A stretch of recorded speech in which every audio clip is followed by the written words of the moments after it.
thought my wife surviving cancer would bring us closer, but now she says it gave her a new outlook on life, and part of that outlook is sleeping with a guy from work before he leaves, with or without my blessing. My wife and I have been married since 2001 and together since 1999. She is the most intelligent, thoughtful, caring, loyal person I know, and I have always thought of myself as fortunate to have met and married her. She is, even today, so aesthetically beautiful, and men have told her this throughout our marriage. She has always shot them down. Earlier this year, she was diagnosed with uterine cancer, stage 1, and had a full hysterectomy. I was never concerned about the cancer. It was diagnosed early, dealt with quickly, and she made a full recovery. I took time off work to look after her after the surgery, and all seemed well. There were some to be expected emotional instances on her part, and although I am not an emotional person, we dealt with them together. After her recovery, she was insistent that we start living life to the fullest and took a 10-day trip to Europe, followed by a trip to Belize. We also have a trip to the UK and Spain and Portugal later this year. I am fine with these things, building memories and crossing bucket list adventures off her and our list. I also understand that these are a result of feeling fragile on her part. She also took up yoga, swimming, and healthy cooking classes. I was fully on board until last week. Last week she came home from work and told me she wanted a hall pass. A one-time opportunity for her to be intimate with someone else besides me. She said that since her cancer diagnosis, her outlook on life has changed and she doesn't want to be handcuffed from doing things she wants to do. She explained that there is this guy at her work that she has always had some attraction to. He is leaving the company soon and she will never see him again, so this is the perfect opportunity to sleep with someone else. She said that I could say no, of course, but that she would be mad and disappointed at me for an indeterminate amount of time, and that it would be confirmation of my male toxicity and insecurity. I don't consider myself to be toxic, and if not wanting your wife of 20 plus years to be intimate with someone else is insecure, then I guess I am insecure. I told her that I appreciated her talking to me about this, but approval via coercion is not approval. I also said that I do not appreciate her language in describing my, as of yet, unknown reaction to this very large issue that could affect the rest of our marriage and life. I got up in the morning, and she basically said that she was sorry for putting such a large decision solely on my shoulders, and that to help she was taking the decision away from me.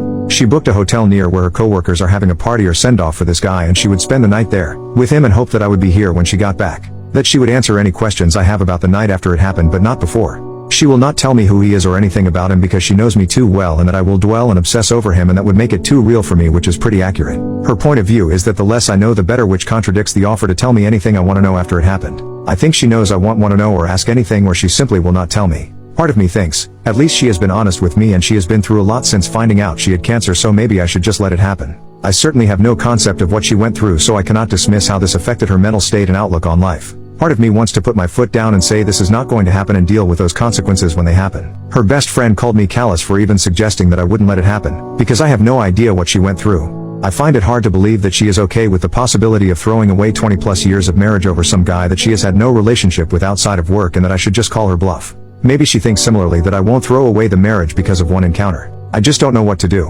I empathize with her, and then an instant later I am angry with her. Part of me wants to know who this guy is. What does he look like? What has he got that is so enthralling for her? Is he just a safe option? Is he married? Does his wife know? Would I be a callous jerk for saying no? What can I do besides walking away? Update, 4 days later, I received a ton of advice that I couldn't possibly respond to. I do appreciate the people who took time to offer advice in the comments or via private message. It has been an exhausting couple of days.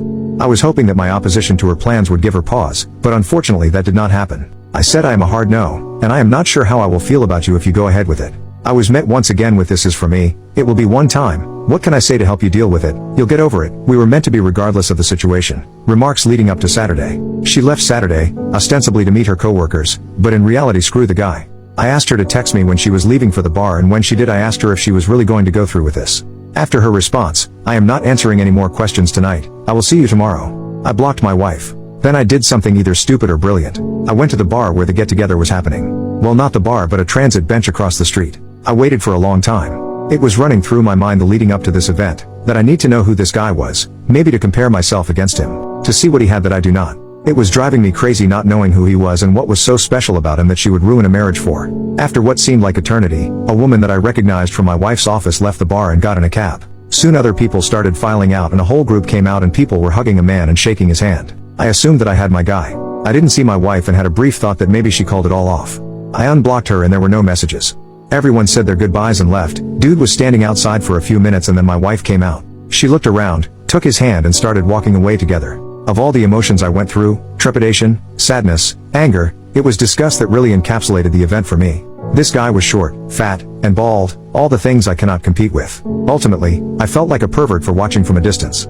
I followed until they got to the hotel, and then turned around and went home. I woke up Sunday morning and put a lock on the master bedroom door. I moved her things to the spare room and left a note asking her to find other accommodations as quickly as possible. I visited another friend who is a lawyer and he gave me some sage advice and a couple of recommendations for divorce attorneys and made the introductions.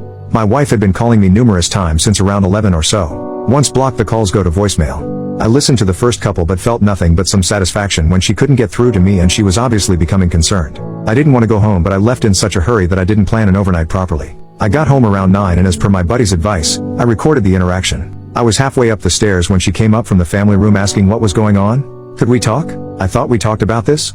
I just answered with I am not interested in discussing this tonight and went to bed. After not getting a response from me through the door, she left me alone. I feel kind of like a child for not talking with her and shutting the door on her, but I just couldn't look at her. Monday I got up and ready for work. She was waiting for me and asked if we could discuss getting back to normal. I said, "You have been doing all the talking for the both of us for the last week. Why don't you continue?" and left for work.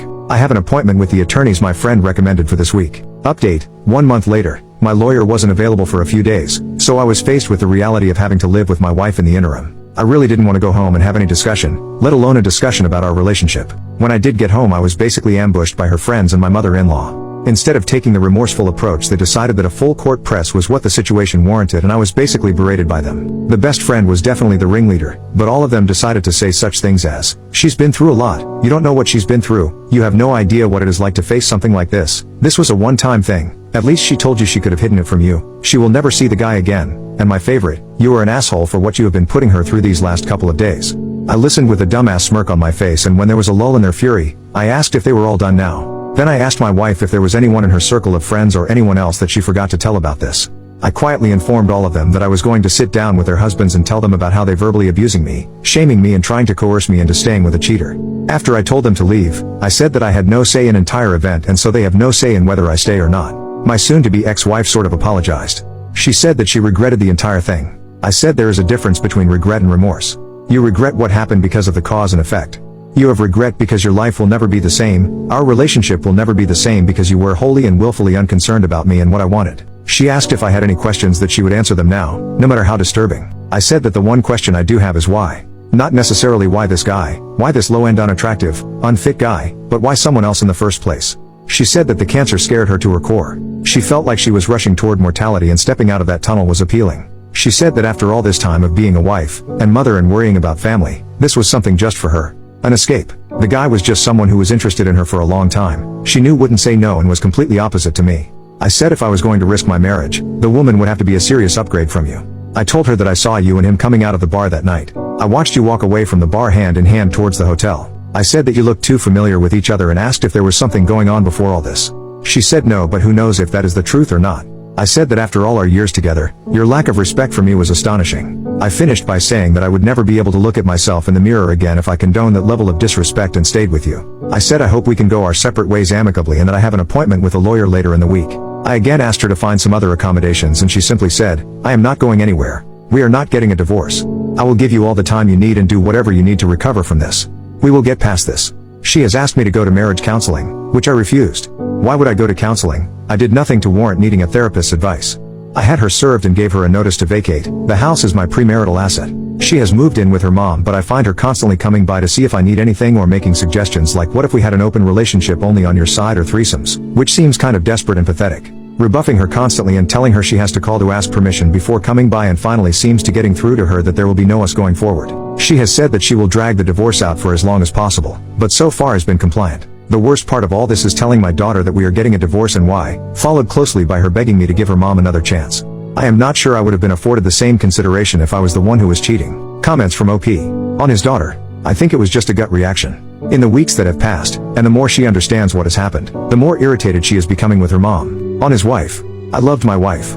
I, and others, found her to be stunning. She looks like Linda Carter. Now, knowing that she have fared down so low makes her a non-entity that I could never look at the same way again. No amount of counseling is going to change the way I see her. After vacating your house, is she feeling any remorse? Or is she still thinking you need to get over it as of today? Going no contact with WW should be easy since daughter is an adult. What desperate measures has she taken that you haven't mentioned in your post and comments? She was stoic and held her position right up until she was served. Then she became visibly upset and resorted to begging, pleading and bargaining. Plenty of tears, begging and bargaining after the fact, but that may be just optics. Maybe she fell out of love and now is regretting her new station in life.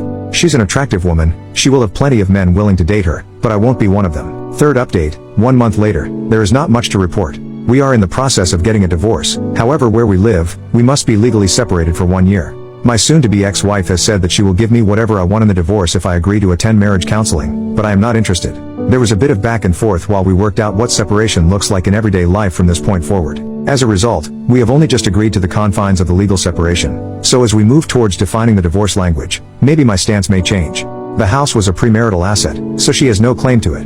The only things she could go after are my pension, vehicles and vacation property, but I would counter that she has lived rent-free for 20 plus years and has her own money plus inheritance from her father. I may have offered a top-up in retirement as she was a stay-at-home mom while our daughter was young, but that would be the most at this point. I received a lot of messages about her friend group and my daughter, so I will clear up any misconceptions now. My daughter isn't taking her mother's side. She has always been a mama's girl, but she is very unhappy with her mom right now. Her initial reaction was just shock and held out hope that we would work through any issues and stay together. Now she accepts that is not going to happen. She has been limiting her interactions with her, but at the end of the day, she is still her mom. The friend group husbands were upset at the level of complicity of their wives in aiding and abetting the contact/cheating and made them cut off my wife, but that seems to have been forgotten at this point. The BFF was the ringleader and seems to have taken perverse pleasure in actively creating scenarios where they would be in contact, at the very least encouraging to the point of causing her husband to question her motives. It turns out she didn't like me at all and this was her way of sticking it to me. I guess she wins. The best friend's husband said that there were some naughty pictures and talk in his wife's messages but said he is dealing with it. We did meet up with him being apologetic for his wife's complicity, but it is not his fault and just want to move on. I have decided not to date anyone for a while. I will not be getting married ever again. So that is it. I doubt I will post again unless she wins the lottery and I find it my heart to forgive her.